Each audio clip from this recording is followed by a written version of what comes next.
January 9th, talking to Mr. Rudy Gray and Waves, right? That's right. Okay. Mr. Gray, could you tell me a little bit about, we were just talking about your grandfather's store.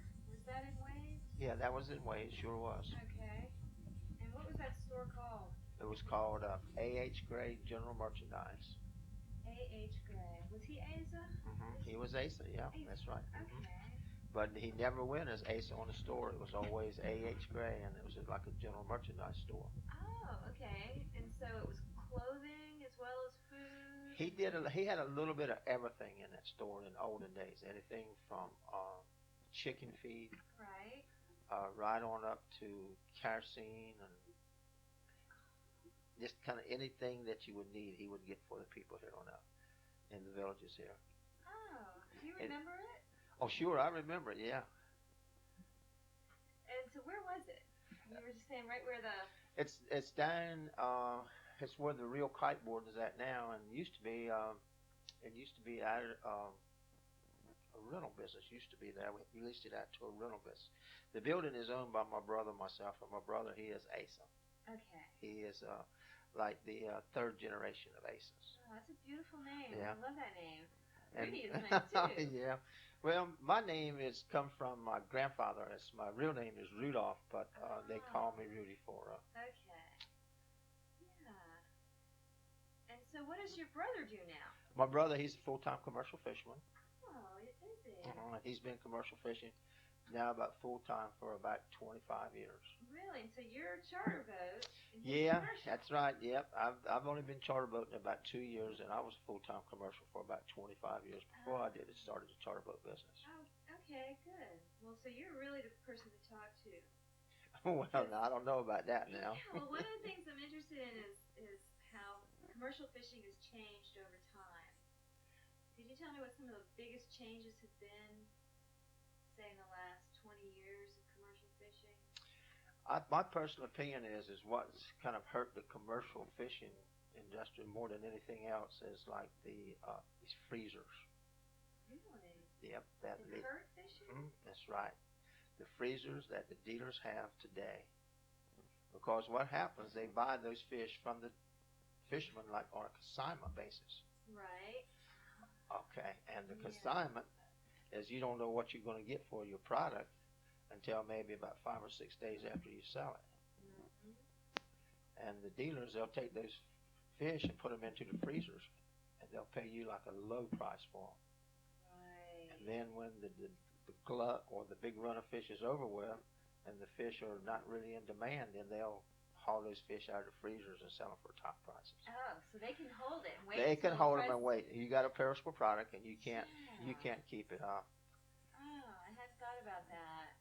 So that's one of the things that I feel like that's kind of hurt the commercial fishermen. Plus, like I know, we've had a lot of rules and regulations and restrictions that's been put onto us over the years. Right. So. Right. Now, how old were you when you first started fishing?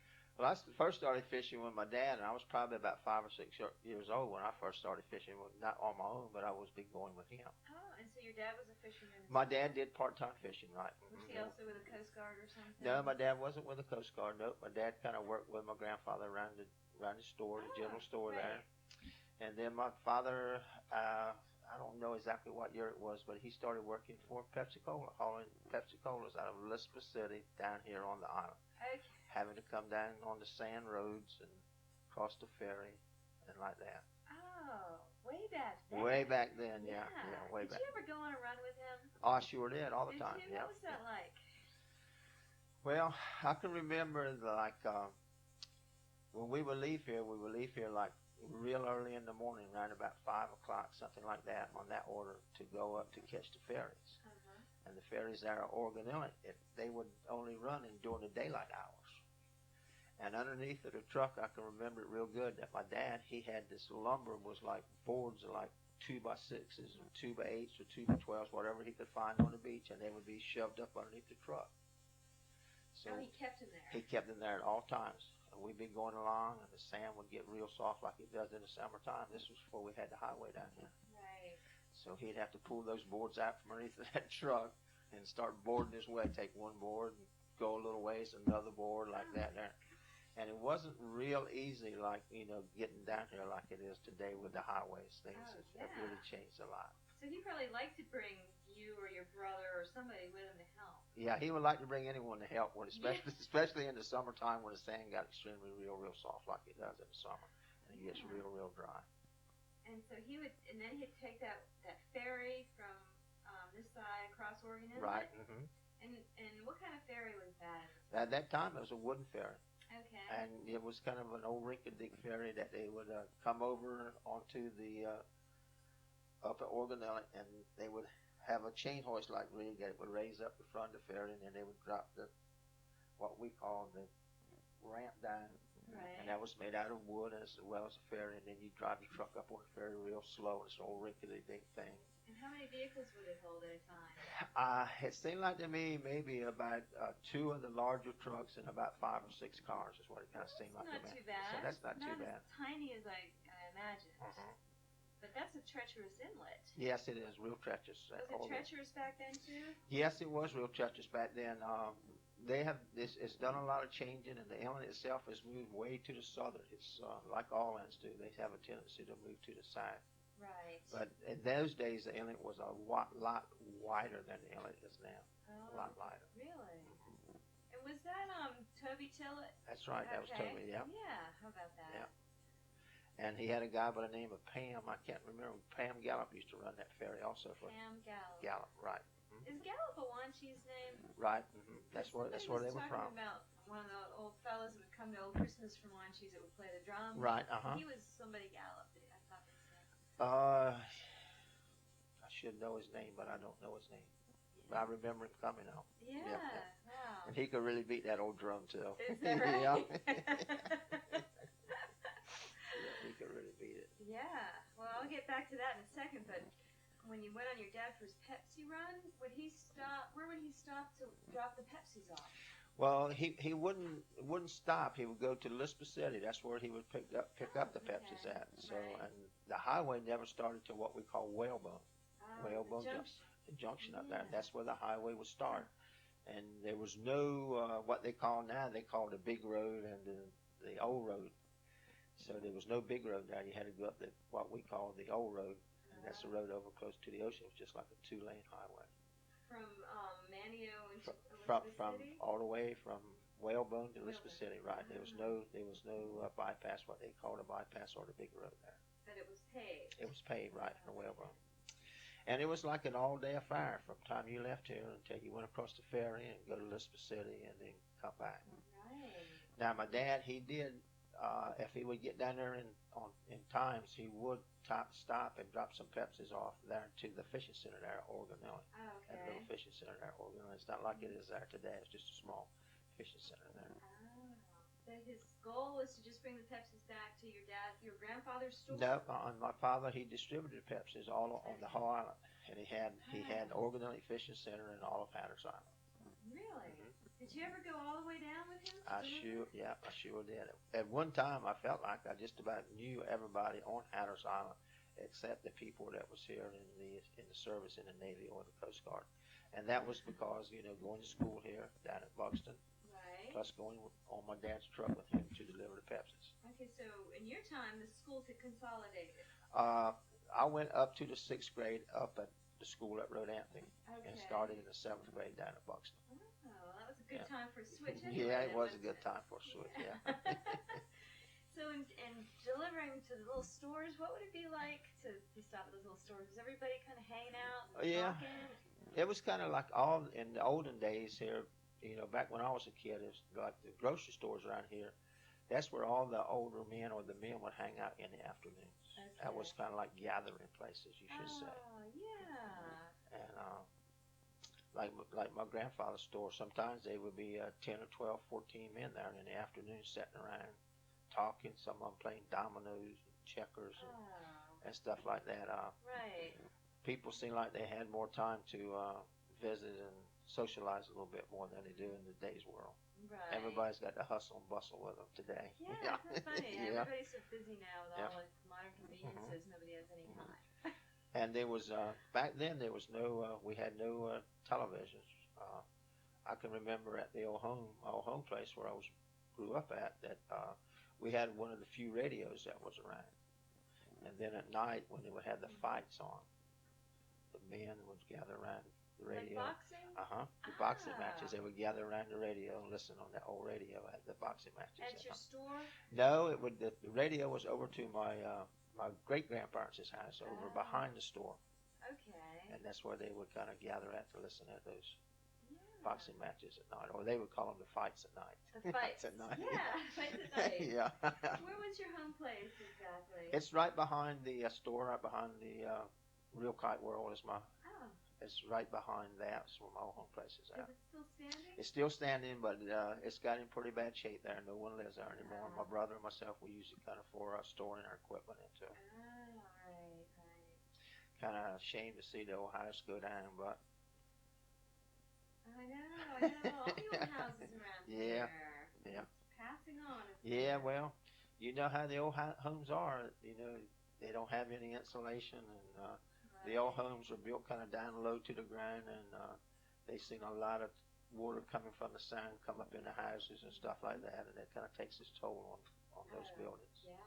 And it'd be a bad day to be in an old house today with all Yeah, the snow. with all the snow, yeah. The snow is amazing. It is amazing. Okay, so what year were you born? 1940. 1940, so right around wartime. Right. Yeah. Do you remember when you were going on that route with your dad, ever seeing the Midget Brothers and their bus line? Were they also... Well, that bus line, I do remember seeing the Midgets Brothers bus line. The Midgets are kin to me. The Midgets, Anderson and Stocky, and their brother Harold, and my mother, they were first cousins. Oh, okay. Yeah. And their mother, she had a small store up in the village of Rodin. They also. Oh, all right. I don't know if you knew that or not. Yeah, I think I did hear that. Okay. Yeah. Okay. So, did you ever see them driving while you were driving on the Pepsi truck? Well, when I first started going with my dad, I wasn't old enough to drive the Pepsi truck, but I did see them on their ride going back, and they were doing the same thing. They would get stuck at times. Because I don't imagine there was much traffic.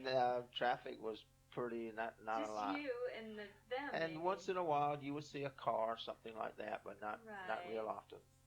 Yeah. And also, my grandfather, he had a truck also, and he was in the trucking business. In my day, he would go up to Elizabeth City in Norfolk, and he would kind of make those trips like once a week. And like say, if you wanted a pair of shoes or a pair of pants or something special, you would order it from him, and then he would pick it up where it was gone. Okay. And his little general store just kind of had a little bit of everything into it. Right. So most of your memories are through the 40s and the 50s. Well, yeah, I want to say up into the 40s and the 40s and 50s, right? Right. Okay. You could probably answer this for me. I'm kind of confused when people say the bank of the beach. What are they talking about? Okay, the bank of the beach. Okay, that's over here. Right. You go across the dunes on the other side of the dunes. That's what we always call the bank of the beach. Is it the dry part? It's the dry part where the sand doesn't run, the water doesn't run up to the bank of the beach. Okay. So you don't want to drive on the bank of the beach. Well, what we like to drive on when my dad and all was driving with the automobiles, they used to drive on what we would call the wash. The wash of the beach. The wash of the beach. Yeah. Have you heard that statement before? Yeah, that's the wet part. That's sort the of. wet part. That's the Yes. part that when it comes up, it gets real hard. When the tide gets low, it gets extremely real hard, and you can really, you can really go around on that. But up on if you come up onto the other part of the beach, it just gets real soft up in there. Okay.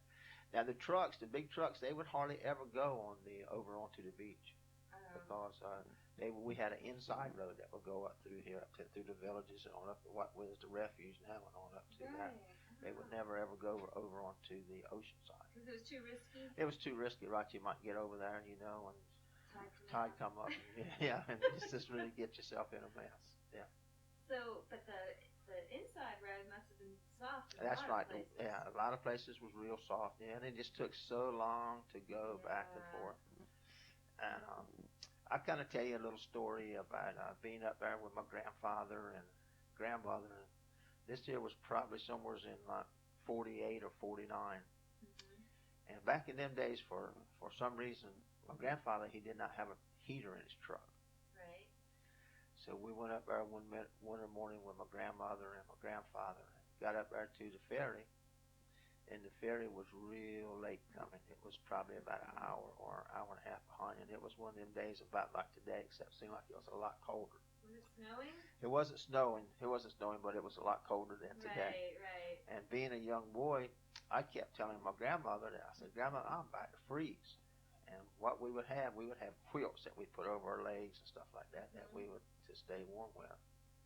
So kept telling grandmother that, and I really was cold. I had really got pretty cold. And she looked over at my grandfather and she called him Asa. She said, "Asa," says, "I'm going to tell you something. When we get in Elizabeth City, if there's a heater to be had anywhere, I want to put in that truck before we come back home." But believe me, when we got ready to come back home, my grandfather had a heater in that truck. Really? And I think that was one of the first heaters that I'd ever seen in a vehicle. Was it a portable type? No, it was. I can remember seeing it right today. It was a great old big, kind of a round-shaped heater, and right on the front of that heater was a big old red knob. You turn that thing on, that knob would light up real red.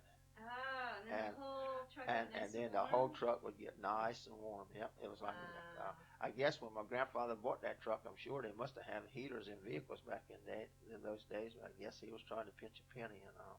Right.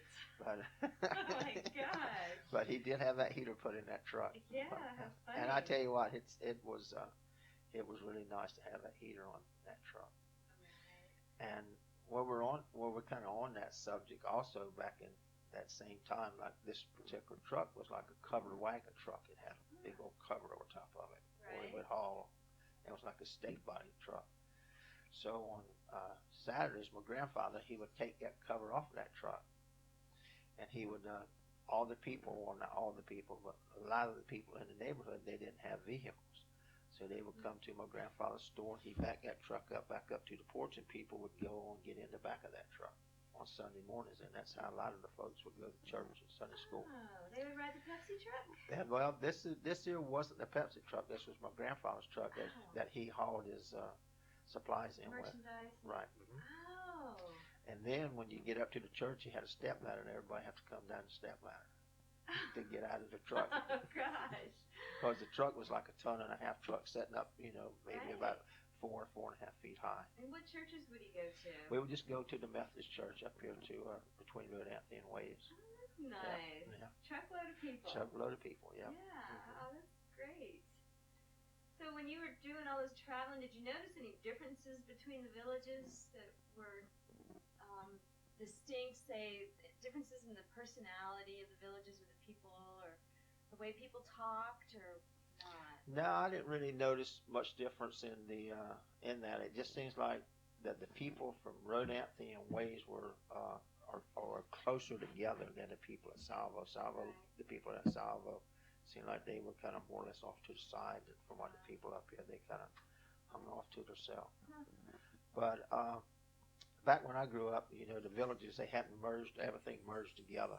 It was like Salvo, and then we had maybe about a 1/2 or 3/4 of a mile, then you had Ways, and then another about a 1/2 or 3/4 of a mile, and then you had Rodanthe. But now you can see it now, everything's kind of grown together. Yeah, it's hard to tell where one stops and the next. And I don't even know that anymore. Yeah, because now they've got all the go-karts and this and that, and wow.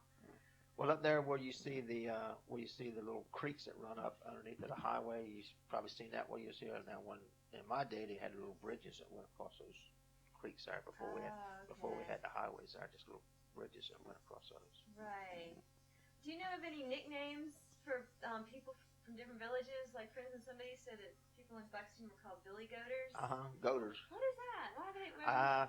I really don't know why that is, why they call them goaters. I don't know where that name come from, but that is true. I've heard that saying. They must have had a goat farm. Evidently, there must have been goats down there. Yep.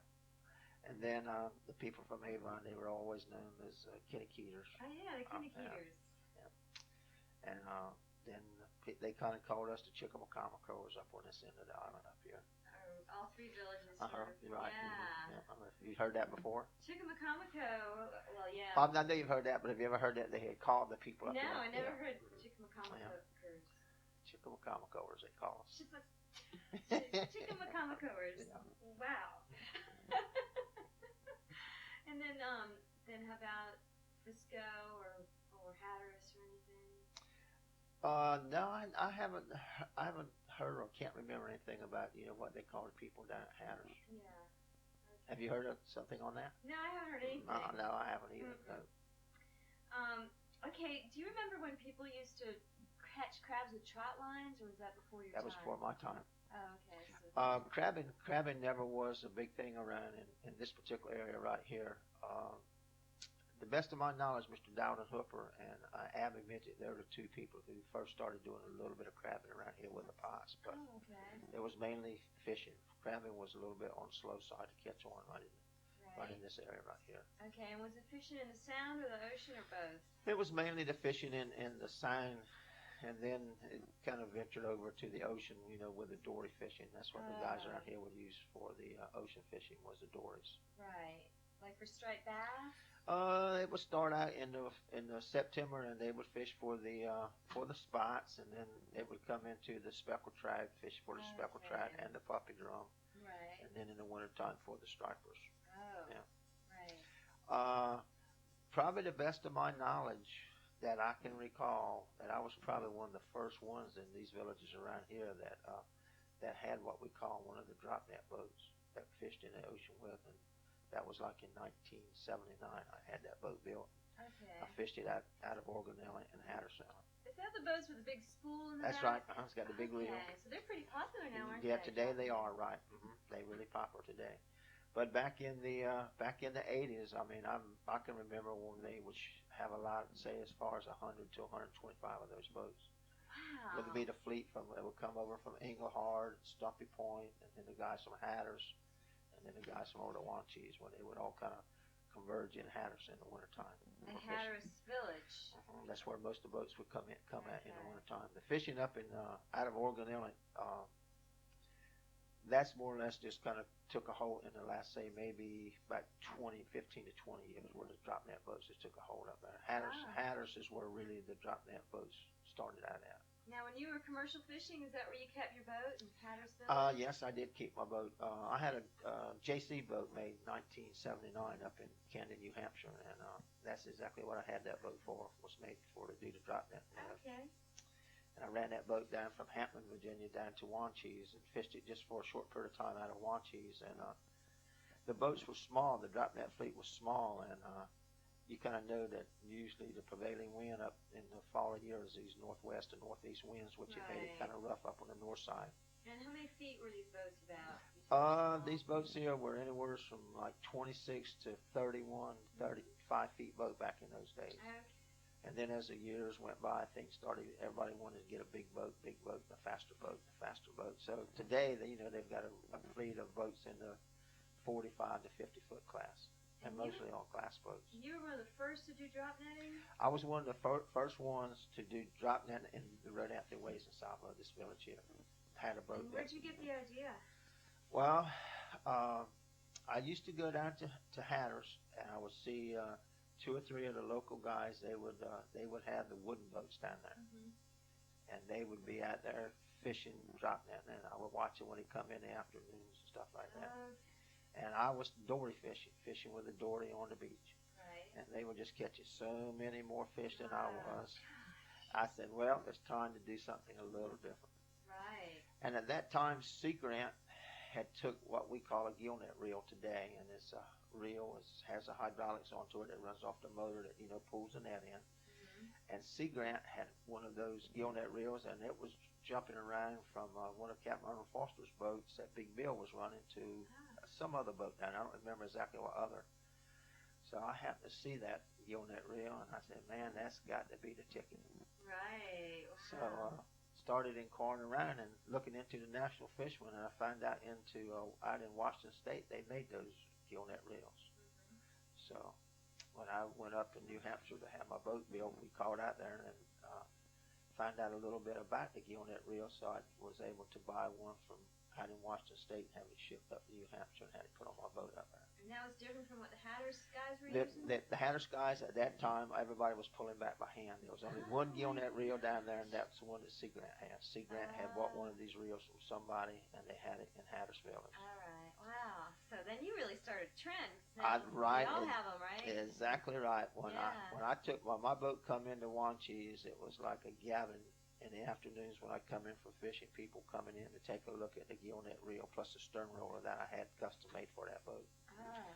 And then when I went to Hatteras, I mean, they had seen that gillnet reel before, but this here was a real nice gillnet reel made out of fiberglass that I had, and it held probably maybe about 2,000 yards of net, the net that we used in the ocean. Right. And it really worked good. So that kind of got the guys looking around. You got there, and everybody would be straining, two guys straining to pull back the nets by hand, have a lot of fish in them. And the old gillnet reel just sitting there doing all the work.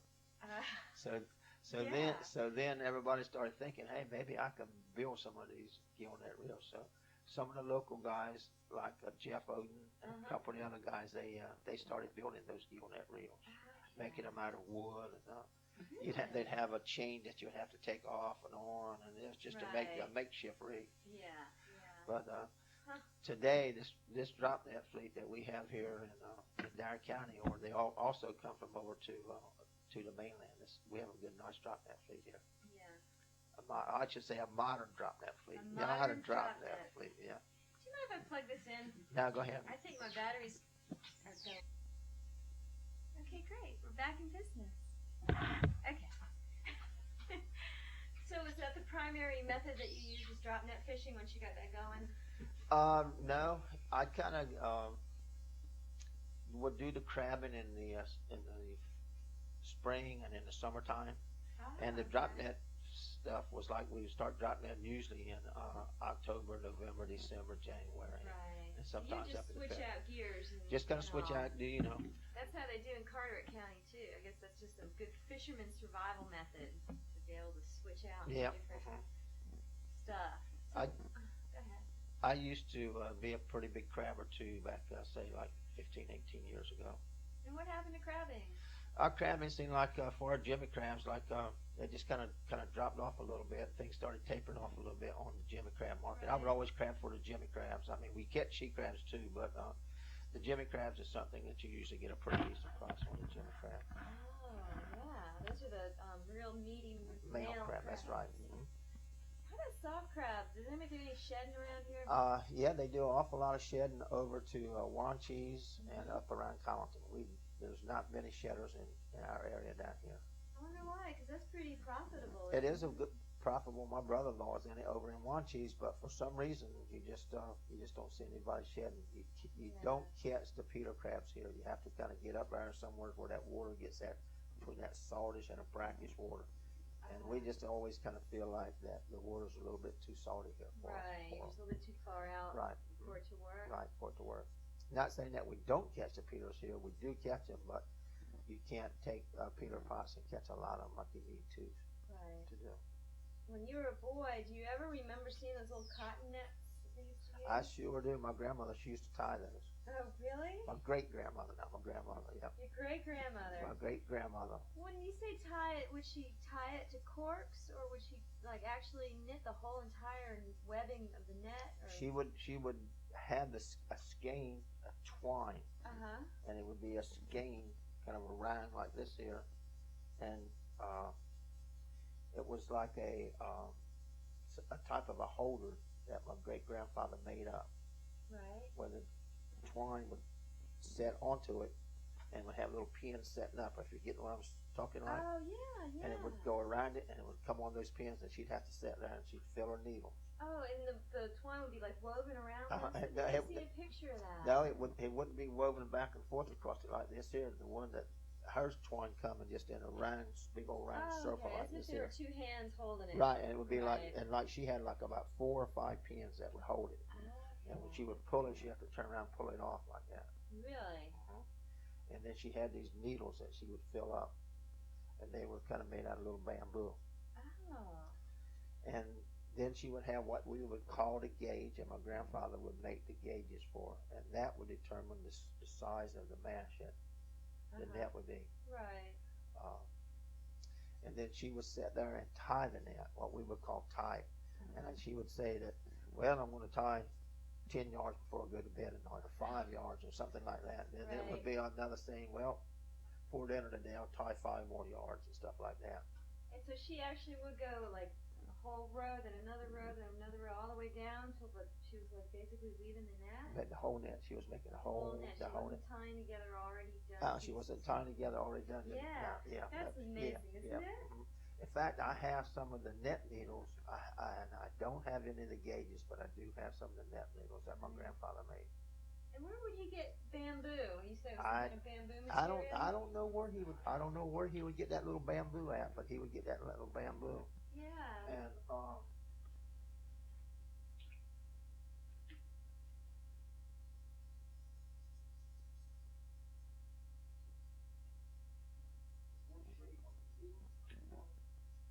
they use out of the fish factories in Beaufort. Those are bigger. Okay. Plastic with their, I guess because the mesh is bigger. The mesh is bigger, right? Yeah. How about that? That's nice. Yep, that's handmade and it's made by my grandfather. In fact, I have probably about 4 or 5 of those, and they are, and none of them are never usually the same size because he just kind of cut them out himself. Yeah, he would just carve that out. Right. That's something. And would she do that in the house? Or? Yeah, she would do it in the house. Yeah. How'd she fit it? She would take she would have a piece of twine going over to one of the old timey doorknobs. Right. And she would have a basket sitting there, and she would tie out so far, say maybe tie 5 or 6 yards out, right. And then she would take it up, tie it back on, move it up closer to the doorknob, and tie out again. Oh wow! And she would keep up with how many yards each time she would pull it back, how many yards she tied. And then when she would get through tying that net, then my great grandfather, he would hang the net, and that net was made out of cotton, is what it was made out of. Okay, so hanging the net, is that when you put the corks on it? That's when you put the corks on it, and when you put the leads on it, it's called what we call hanging the net. The leads on the bottom and the corks on the top? Right. And why would your grandmother knit the net inside the house instead of outside? Well, she had her chores to do like in the daytime.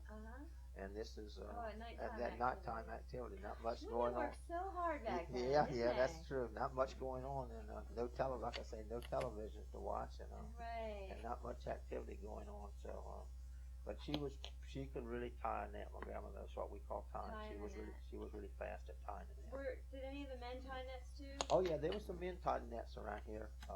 My dad, he also tied nets, but he could never tie as fast as my grandmother. It seemed like my grandmother, she could get her hand going so fast tying that net, you could hardly see her hand. It was moving. Or hardly see the needle. It was moving so fast. And so then you end up with this beautiful white cotton net. Yep, be pretty and white. And then also she made linen nets that was made out of linen twine too. Really? And why would she choose that? What was the difference? The linen seemed like it wouldn't hold up as well as a cotton, according to my great grandfather, but it would seem like it would catch a little bit better than the cotton net. Catch what? Catch the fish better. I wonder why. I think that the diameter of the twine was much smaller in the linen than the diameter in the cotton, and it was a little bit on the stronger side. Yeah, and back then there weren't all regulations about how big or small, or was there? Nah, there were no regulations back in those days. You just tied your net and went out. But then again, people didn't fish a lot of yards of net like they do today. Oh, they were smaller. Right. And it was mainly like the nets that she was making was like for my grandfather. He was retired, or great grandfather. He was retired out of service. So my great grandmother, she would tie those nets for him. But he'd always keep a net set somewhere, like all the time, set somewhere. Yeah. Huh. So we had plenty of good fresh fish. That was for sure. Yeah. And how would you treat the nets? They wouldn't treat those nets. Really? Not the cotton nets. Now, I've seen my daddy, and he would take lime. Oh, right. And mix it up with water, and he would put his nets in that. But my grandfather, he would never let anybody do any treating his nets. He just wanted to take them out as is. He would take them out as it was. If they come back, now he was not doing it for like commercial part of it. He was doing it for just food, put food on the table. So he never would let them treat his nets. But I've seen a lot of the older fellows that was really more in the commercial part aspect of it. Is lime a white powder? It's a white powder, right? Is it the same thing as lye? I couldn't tell you what it is. I have no idea what it was. But that's what they called it, was lime. They'd be lining their nets. And it would clean the nets up, too, is what it would do. It would clean the nets up. All the slime and get the slime, cut the slime and stuff off of it, right. And the nets must have been so much heavier when they were wet if they were made out of cotton compared to monofilament. Oh, yeah. Yeah, monofilament was the thing in the future when it come to net for expensive fish. Yeah. Wow. And were there fish houses in Rodanthe? Mm-hmm. Yeah. At one time in my day, I can remember that there was 3 fish houses in Rodanthe. Really? The old Globefish Company out of Lister City, they had a fish house in Rodanthe. Okay. And then Willie Etheridge from over to Wanchese, he had a fish house in Rodanthe. The old man Willie Etheridge? Not the Willie Etheridge that you know today. Mm-hmm. It was, I believe it was Will Etheridge's father. Okay. Had the fish house. Right.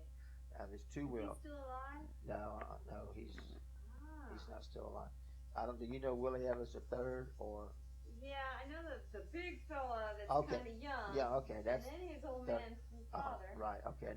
And that was the old man's father. Gosh. Yeah, that was and where was his fish house? His fish house was right there.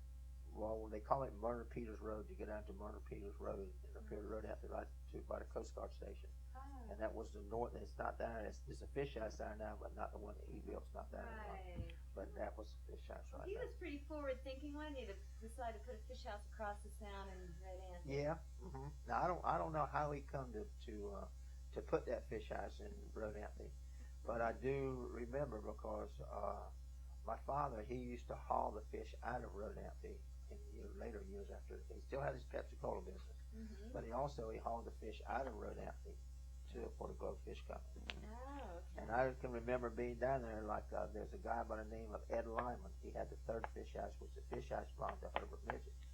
But Ed Lyman was the man who had the fish house, and you would come to the dock, or the Longhorns would come to the dock with boatloads of fish, and it would be a bidding war on how much fish were going to be. Really? Right there at the dock? Right there at the dock. In Rodanthe? In Rodanthe, right. Did you have somebody talking like an auctioneer? It wasn't like an auctioneer. It would be like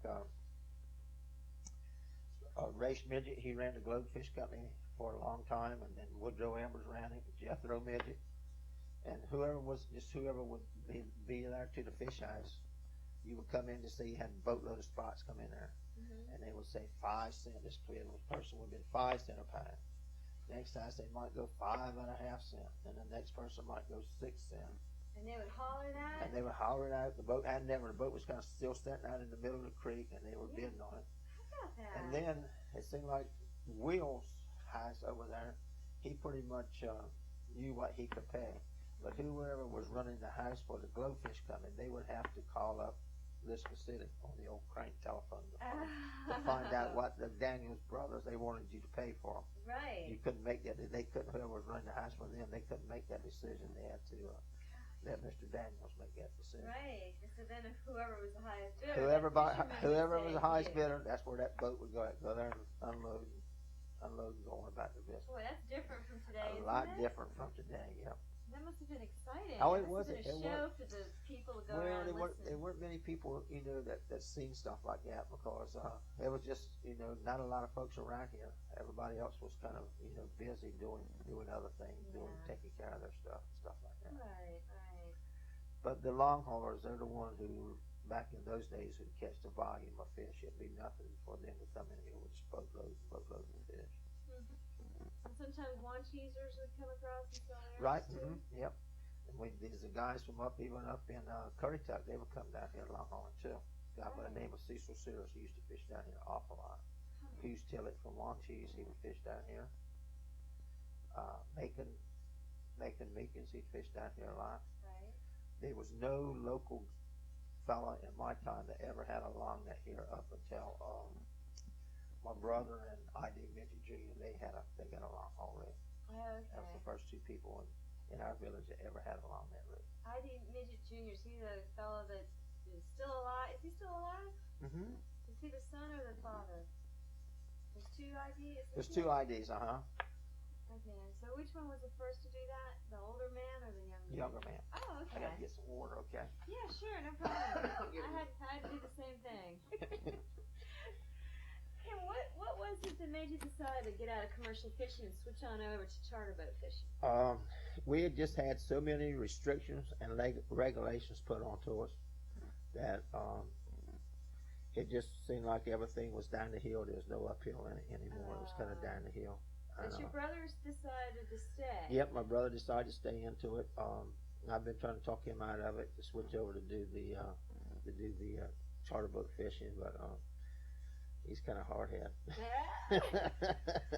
Are you doing better than he is now? As far as did you notice a real difference? I've only been in the charter business for 2 years, and I'm real well satisfied with what I've been doing. Oh, and another thing, I like it too. Yeah. And then another thing is like 17 years difference in our age, so age just kind of creeped up on me. And he's a younger fellow. He's a younger fellow, right? Okay, I got you. Yeah. So. How do you like your customers? I love them. Yeah. Yeah. I kind of love my customers. You just. I don't know. I haven't had a bad experience with them yet. So. That's really nice. That's really nice.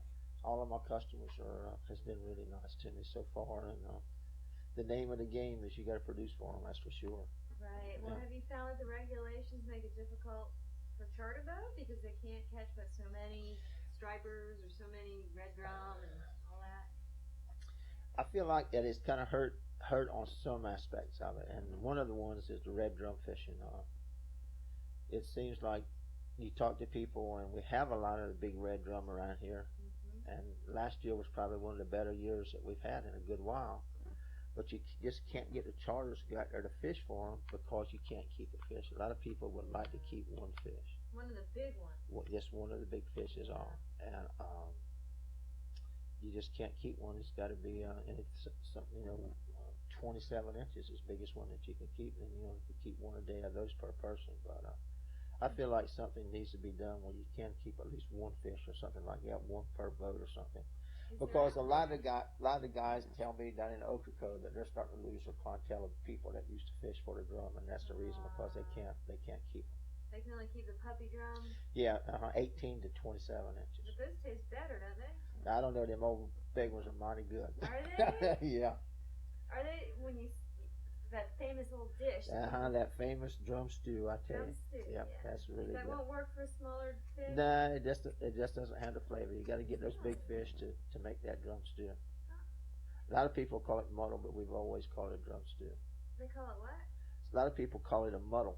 A muddle? I've never heard that. Yeah, they do, but it's we call it drum stew, and that's something I kind of miss too, is not having not being able to have an old drum because it's really good. Yeah. So this is just something that different families would cook. Mm-hmm. It's not like the restaurants would do it, or the families would do it. Well, you still have some of the local restaurants, especially the ones up in Manio. Daryl's restaurant in Manio, he still has the drum stew. Oh, really? Mm-hmm. Yeah. Or he calls it boiled drum. He has his boiled drum. Yeah, yeah. Is it as good as what you remember? No, it's not as good as what I remember. Because we like stew ours where he has his just like a boil, and we take and thicken our and make a gravy out of it into it, and that's what we call it stew. And then we would take the cornbread and then take the gravy and put it over top of the cornbread. Oh, yum. Yeah, making me hungry. Yeah. Did people used to catch those big red drums just for that, or did you have a market? I never ever remember being a market for them. Never. It's just it's a real big dish with the local folks, and it still would be a big dish for the local folks if they could get them. But as far as ever being a market, I've never ever known the big drum ever bringing much price down. The puppy drum, yeah, we used to have a real good market on those. Right. A real good market. Now I heard maybe 100 years ago or something there was a cannery for drum out near Wanchese or something. It's very possible. I haven't heard that, but it's very possible. Yeah. Well, I tell you, I've caught plenty of them this summer. Those big fish. Did you? I've You caught just plenty of throw them. I had to let them go. Yeah. Oh, Yeah.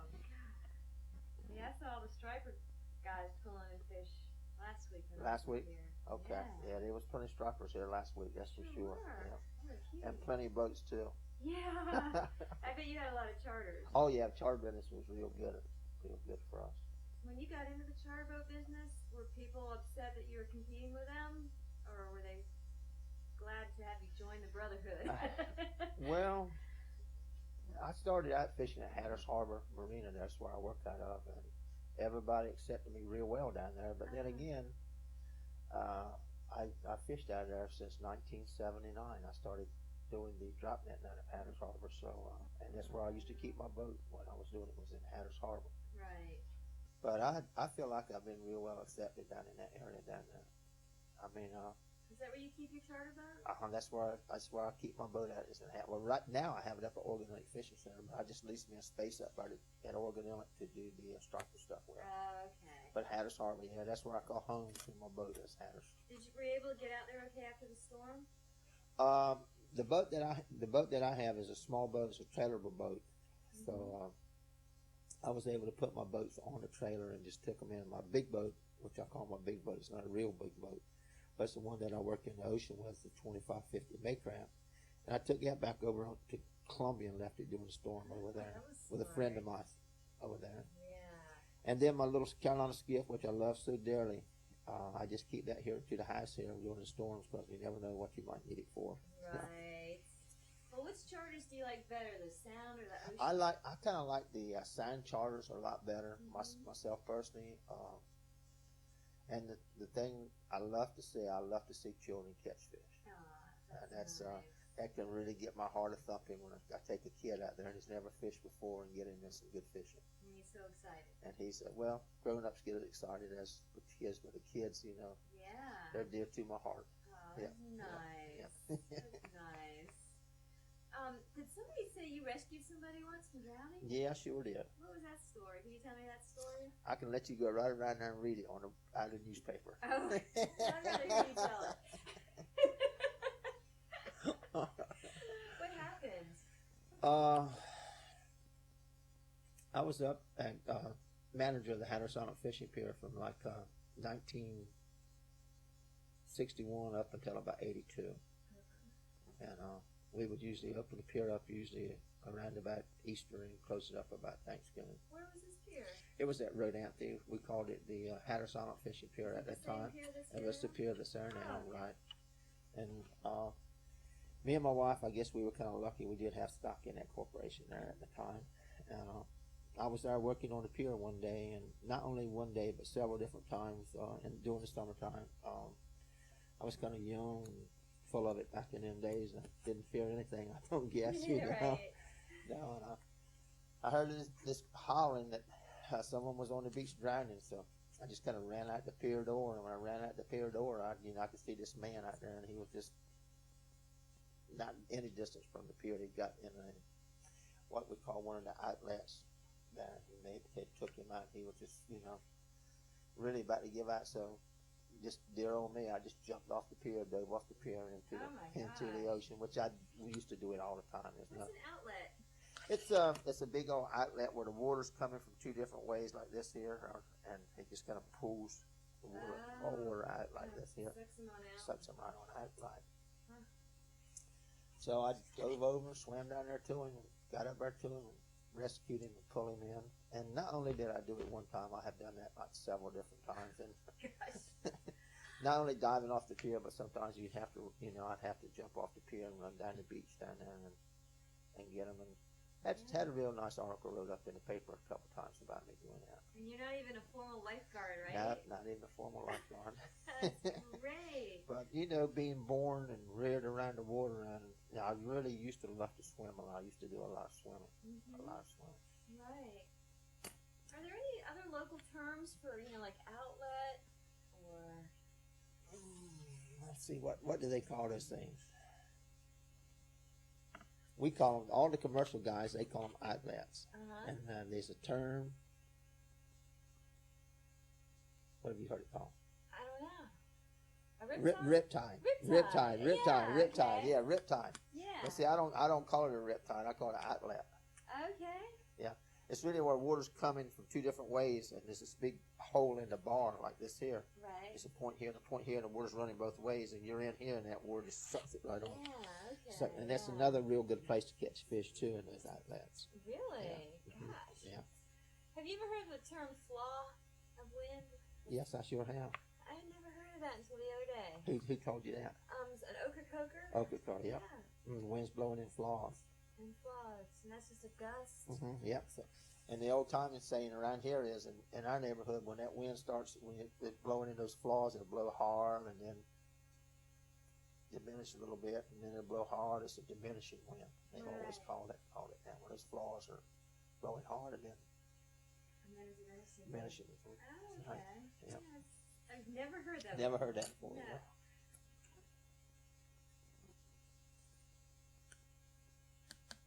You about wore me out. Okay, well, let's see. Just to end then, one of the reasons I'm here is to interview people for Old Christmas. Mhm. Did you ever participate in that? Did you ever get I don't know if I've ever participated in it, but I've only missed maybe 4 or 5 that I can remember all my life. You go right on. Mhm. Are you going? Oh yeah, gotta go out there and eat some of them oysters tonight. Tonight. Tomorrow night. Tomorrow night. Yeah, tomorrow night, not tonight, tomorrow night. So you don't think the snow will deter anybody? I kind of feel like maybe if it starts raining, the snow will melt. I hope it does anyhow. Yeah. Because I have some friends of mine that live up in Virginia Beach and Portsmouth. They're supposed to be coming in tomorrow to go just to get old Christmas with us. Oh, that's They haven't been in quite a while. Yeah. Have you noticed Old Christmas changing much? Oh yes, it's done a lot of changes. It's kind of mellowed out a lot. Has it? Yeah. Yeah, it kind of used to get kind of rough out there, the old Christmas back say maybe about 15 or 20 years ago, but it's kind of mellowed out a lot now. Yeah, okay. And the wine cheese people used to come over for it? Mm-hmm. Or just that drummer guy? No, the people used to come from everywhere. It used to be like more or less like, that people had relatives here or they had moved off, just kind of come home, just kind of like a get together instead of coming. A lot of them just coming back home. They would be with their families for Christmas, and then old Christmas they would come home to help celebrate old Christmas. Yeah, so it's not like a homecoming for something. Oh yeah, kind of like a homecoming, right? Yeah. Yeah, that's kind of some people. Yes, the only time you see them once a year, and you see them over at old Christmas. Yeah. Yeah. Do you think it'll ever stop, or will they have it right on? I don't think it will ever stop. No, I really don't think it will ever stop. Oh, that's great. I mean, we've seen it get up big, and then we've seen it kind of go down where it almost, just back in the days when it used to get real rough and rowdy there. Yeah. People would stop coming, and then you'd have a couple of years where things would kind of mellow out a little bit, and then people would start coming back. Did you ever have people from Avon and Hatteras and places like that come up? Oh yeah, yep, yeah. They come from people come from all over, from all over for old Christmas. Oh, that's cool. I mean, they've been people. There was a gentleman that come from Williamston, North Carolina. He come for about 8 or 9 years until he just got unable to come. He used to come every year just for old Christmas, and him and a group of them would rent him a room and just stay in one of the local motels. Oh, that's More or less nice. kind of like you're doing, That's what I'm doing. Yeah. Do you ever remember a white old Christmas before? I don't know that I ever do. It seems like it always does get cold around old Christmas, but I don't know that I can ever remember old Christmas that we've had snow, but maybe we have. Right. Yeah, maybe we have. I know I've seen it out there eating those oysters be mighty cold sometimes. Yeah. Well, what do you think the future of Rodanthe and, actually Hatteras Island, where do you see the future for, children coming up of these communities? You think it's going to keep right on? Are they changing a lot? There's just so much changing going on here, and the price of the property just getting so high. Yeah. And taxes, and the taxes are, like you say, that's another thing. But I just don't foresee that the younger generation of kids being able to afford to live on this island. And that's sad in my part. It's really sad. Yeah. Do you have children? I don't have any children. My brother has 2 children, and I guess we're pretty close, just about like my own kids. He has one that's 3 and one's 12. Yeah, that's nice. And I don't know that they would probably ever be able to own a lot here unless there's not something getting to them. Someone has a lot that's going to get it to them. Yeah. And to me, that's mighty, mighty sad. Yeah. What do you think kind of tilted the balance? I mean, when did things really start changing for these villages? Well, our villages here, right, Rodanthe, Ways, and Salvo, the village here, things started changing when we got the city water. Ah, the water. When the water came, it seemed like, What year was that about? I want to say that was probably 95 or 96. Not that long ago. It's not been long ago. No, when we got this new reverse osmosis plant here, things started changing. Because people were able to build in a higher density with that? Well, people would come here, but you was having to drink the groundwater, and either the water wasn't that good, you had to put some type of filtration system on it to be able to drink it. Right. And still, it wasn't the best water in the world, and people were just kind of shying away from it. They just did, things wasn't hopping like it is now. Yeah. But with this new city water, which we still don't have any sewer, but with this new city water, you take back on the south side here, you couldn't even think about getting good water to drink on the south side. You would have to get permission to come out away from the sand to get some water that you could even think about drinking. To dig a well? To put a well, right. Oh, Yeah. out in the sound? No, the houses is built back to the sound, on the sound front. I see. On the sound front. Right. It's kind of marshy back there. Yeah, I And got when you put that well in there, the water was just terrible. Oh, alright. So, but I think that was a changing point in the villages, our villages, right at the way from Salvo. Right. And then so you could just notice greater density of development after that. Yep, that's when things started hopping around. Wow. So what about before that? When the Park Service established the park, did that change much, or was that? I don't know that I want to get started too much when the Park Service on the That's Park a whole can of worms. that's another can of worms. Yeah. That's not a real good subject around my house, the Park Service. Yeah. I'd just rather not discuss the Park Service. Yeah, that's fine. We're going to discuss the Park Service. So how about the bridges and the establishment of the paved roads? That was within your time. Oh so. yeah, right. Yeah, and when the roads paved, I mean, I didn't see what you call really a lot of changes in the paved road, but when the bridge came in, that's when you could see more people starting to come in here. Right. Once the bridge was Okay. come across Oregon Island. Do you remember when you first got electricity?